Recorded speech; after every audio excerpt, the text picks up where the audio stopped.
ನಮಸ್ಕಾರ ಬಂಧುಗಳೇ. ಇಲ್ಲಿ ನಾನು ತೋರಿಸ್ತಾ ಇರೋದು ತುಮಕೂರಿನ KSRTC ಬಸ್ ನಿಲ್ದಾಣ. ನೋಡಿರಿ, ಈಗ ಸಮಯ 9 ಗಂಟೆ 10 ನಿಮಿಷ ಆಗಿದೆ. ತೋರಿಸ್ತೀನಿ ನೋಡಿ, ಇದೆಲ್ಲ ಕೆಳಗಡೆ ಫ್ಲೋರ್ ಏನಿದೆಯೋ ಇದು ವರಾಂಡ ಮಾತ್ರ ನಾನು ತೋರಿಸ್ತಿದ್ದೀನಿ, ಬೇರೆ ಯಾವುದು ತೋರಿಸ್ತೀನಿ. ಮೇಲ್ಗಡೆ ತೋರಿಸ್ತಾ ಇಲ್ಲ. ಮೇಲ್ಗಡೆದೆಲ್ಲ ಬೇರೆ ಕಡೆ ಹೋಗುತ್ತೆ. ಬೆಂಗಳೂರು ಕೆಳಗಡೆ ಇದೆ.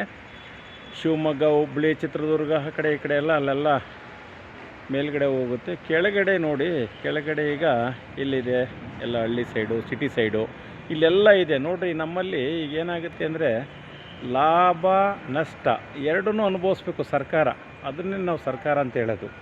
ಇಲ್ಲಿ ಲಾಭ ಇದ್ದರೆ ಮಾತ್ರ ಅಲ್ಲಿ ಹೋಗಬೇಕು, ಲಾಭ ಇಲ್ಲ ಅಂದರೆ ಹೋಗಬಾರ್ದು, ಆ ಥರ ಇಲ್ಲ. ನೋಡಿ, ನಾನು ತೋರಿಸ್ತಾ ಇದ್ದೀನಿ. ಇಲ್ಲಿ ನೋಡಿ, ಸಿಟಿ ಲೆವೆಲಲ್ಲಿ ಯಾವುದೋ ಒಂದು ಬಸ್ ನಿಂತೈತೆ.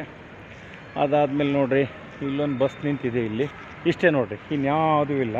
ಆಮೇಲೆ ನೋಡಿರಿ, ಇಲ್ಲೆಲ್ಲ ಜನನೇ ಇಲ್ಲ, ಆ ಥರ ಹೋಗ್ಬಿಟ್ಟಿದ್ದಾರೆ. ಯಾಕೆಂತಂದರೆ ಬಸ್ಗಳು ವ್ಯವಸ್ಥೆ ಇಲ್ಲ. ಬಸ್ಸಿನ ವ್ಯವಸ್ಥೆ ಇಲ್ಲ ಅನ್ನೋದಕ್ಕೆ ಮೇಯ್ನ್ ಪ್ರಾಬ್ಲಮ್ ಇಲ್ಲಿ. ಮಾಡಬೇಕು. 10, 10:30, 11 ಗಂಟೆವರೆಗೂ ಬಸ್ ಬಿಟ್ಟರೆ ಏನು ಸಮಸ್ಯೆ ಏನಿಲ್ಲ. ಇಲ್ಲಿ ಜನ ಇದ್ದರೆ ಬಸ್ ಬಿಡಬೇಕು, ಜನ ಇಲ್ಲ ಬಸ್ ಬಿಡಬಾರ್ದು ಅಂತಲ್ಲ. ಹೊರಗಡೆಯಿಂದ ಬರ್ತಾ ಇರ್ತಾರೆ, ಹೋಗ್ತಾ ಇರ್ತಾರೆ.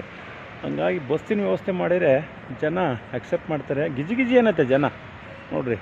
ಬಸ್ ಸ್ಟ್ಯಾಂಡಲ್ಲಿ ಏನಿಲ್ಲ, ಎಲ್ಲ ಎಣ್ಸಿರೆ ಒಂದು 50ರಿಂದ 60-70 ಜನ ಇರಬೇಕಷ್ಟೇ ನೋಡಿರಿ. ಅದು ಏನೋ ಬೆಂಗಳೂರಿಗೆ ಹೋಗೋಕೆ ಒಂದಿಷ್ಟು ಜನ ಇರ್ತಾರೆ, ಮಿಕ್ಕಿದ್ದು ಏನಿಲ್ಲ. ಕಾರಣ ಬಸ್ಸಿನ ವ್ಯವಸ್ಥೆ ತುಂಬ ಕಡಿಮೆ ಇದೆ. ಈ ಸಿಟಿ ಲೆವೆಲ್ಲು ಯಾಕೋ ಮೊದಲು ಥರ ಮಾಡ್ತಾಯಿದ್ದಾರೆ. ಸ್ವಾಮಿ, ದಯವಿಟ್ಟು ಮಾಡಬೇಡಿ, ಈಗ ಮಾಡಿ. ಈಗ ನೋಡಿ, ಈಗ ನಾವು ರೈಲ್ವೆ ಸ್ಟೇಷನ್ನಲ್ಲಿ ಸುಮಾರು ಒಂದು 40-50 ಟ್ರೈನ್ ಓಡಾಡ್ತವೆ. ಬೆಳಿಗ್ಗೆಯಿಂದ ರಾತ್ರಿ ಆಗ್ಬೋದು, ಒಂದು ಸೈಡು. ಅದು ಡಬ್ಬಲ್ ಆದರೆ ಒಂದು 70-80 ಟ್ರೈನ್ ಓಡಾಡ್ಬೋದು ಅನಿಸುತ್ತೆ, ಇಲ್ಲ ಜಾಸ್ತಿನೇ ಆಗ್ಬೋದು ಅನಿಸುತ್ತೆ. ಅಲ್ಲಿ ಜನ ಎಲ್ಲ ಬರ್ತಿರ್ತಾರೆ. ಅಲ್ಲಿ ಆಟೋದವ್ರದ್ದೇ ಒಂದು ದೊಡ್ಡ ಕೆಲಸ ಆಗ್ತಿರುತ್ತೆ. ಈಗ ಸರ್ಕಾರದವರು ಅಲ್ಲಿಗೆ ಬಸ್ ಬಿಡಿ, ಅದೇ ಕೆಲಸ. ಒಂದು ಬಸ್ ಬಿಟ್ಟರೆ ಒಂದು 15-20 ಟ್ರಿಪ್ ಓಡಾಡಲಿ. ಒಬ್ಬ ಡ್ರೈವರು, ಒಬ್ಬ ಕಂಡಕ್ಟ್ರನ್ನ ಹಾಕ್ಕೊಂಬಿಟ್ರೆ ಓಡಾಡಲಿ, ಲಾಭಾಂಶ ತುಂಬ ಇರುತ್ತೆ. ಆಮೇಲೆ ಬಸ್ಸವ್ರಿಗೂ ಮಾಡಿದರೆ ಈಗ ಬೇರೆಯವ್ರಿಗೂ ಕೂಡ ಬಸ್ಸಿದೆ ಬನ್ನಿರಿ ಹೋಗೋಣ ಅನ್ನೋ ಥರ ಇರುತ್ತೆ. ಇದೇನು ಇವರೆಲ್ಲ ಕೆಲವು ಅಡ್ಜಸ್ಟ್ಮೆಂಟ್ ಅನಿಸುತ್ತೆ. ಮೋಸ್ಟ್ಲಿ ಸರ್ಕಾರದವರು ಇದೇನು ಮಾಡ್ತಾರೆ ಅಂದರೆ ಕೆಲವು ತುಮಕೂರಿನಲ್ಲಿ ಅಡ್ಜಸ್ಟ್ಮೆಂಟ್ ಬಿಡಬೇಕು, ಸಾರ್ವಜನಿಕರಿಗೆ ಅನುಕೂಲ ಆಗಬೇಕು. ಈಗ ನಾವು ಆಟೋದವ್ರನ್ನ ಇವತ್ತು ಸಾಕೋಕ್ಕಾಗಲ್ಲ, ಹಂಗೆ ಹೋಗ್ಬಿಟ್ಟಿದೆ. ನಾವು ಕೊಡೋಕ್ಕಾಗಲ್ಲ, ಸಾಕೋದೋಗಲಿ. ಪಾಪ ಅವ್ರು ದುಡಿಮೆ ಅವ್ರು ಮಾಡ್ತಾರೆ, ಜೀವನ ಮಾಡ್ತಿರ್ತಾರೆ. ನಾವು ಸಾಕೋಕ್ಕಾಗಲ್ಲ, ಏನು ಮಾಡೋದು? ಅವರು ನಮ್ಮ ಸಾಕೋಕ್ಕಾಗಲ್ಲ, ಹಂಗಾಗ್ಬಿಟ್ಟಿದೆ ದುಡಿಮೆ. ನೋಡಿ, ಇಲ್ಲಿ ಬೆಂಗಳೂರು ಕಡೆ ಬಸ್ ಬಿಟ್ರೆ ಏನಿಲ್ಲ, ಎಲ್ಲ ಖಾಲಿ ನೋಡಿ. ಎಲ್ಲ ಈ ಖಾಲಿ ಮನೆ ಅಂತ ಏನು ಹೇಳ್ತೀವಿ, ಒಂದು ಬಿಲ್ಡಿಂಗ್ ಕಟ್ಟಿ 10 ರೂಮ್ ಇರ್ತವೆ, 10 ಮನೆ ರೂಮು ಖಾಲಿ ಇರ್ತವೆ ಅಂತಾರಲ್ಲ, ಹಂಗೆ ಆಗ್ಬಿಟ್ಟಿದೆ. ಬಸ್ ಬಿಡಿ, ರೈಲ್ವೆ ಸ್ಟೇಷನ್ ಕಡೆ ಸಾಕಷ್ಟು ಬಸ್ಗಳು ಬೇಕು.